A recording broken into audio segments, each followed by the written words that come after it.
Alors surtout, mettez bien votre sauce sous le pied.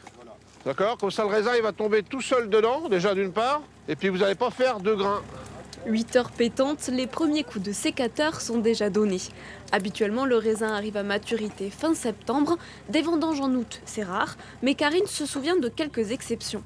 La dernière fois, ça devait être en 2011 ou 2020.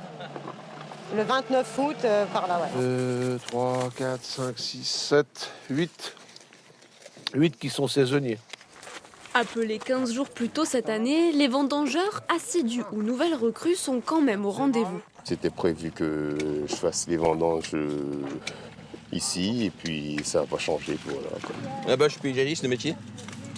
Et du coup, on m'a appelé en mission d'intérim, je suis venu aussitôt. Des épisodes de sécheresse de plus en plus fréquents qui impactent aussi la récolte. On voit quand même que les baies sont assez petites cette année.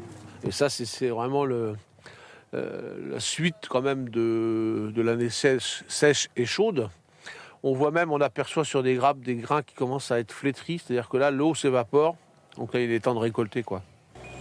La récolte s'annonce moins abondante. Les conditions climatiques impactent aussi le degré d'alcool dans le vin rouge, qui descend rarement en dessous de 13 degrés. Il y a quelques années, à 12,5, les raisins étaient mûrs pour pouvoir produire des vins rouges. Aujourd'hui, on est obligé d'attendre 13, 13,5 ici pour avoir la même maturité. La période des vendanges est officiellement lancée et se déroulera jusqu'au mois d'octobre.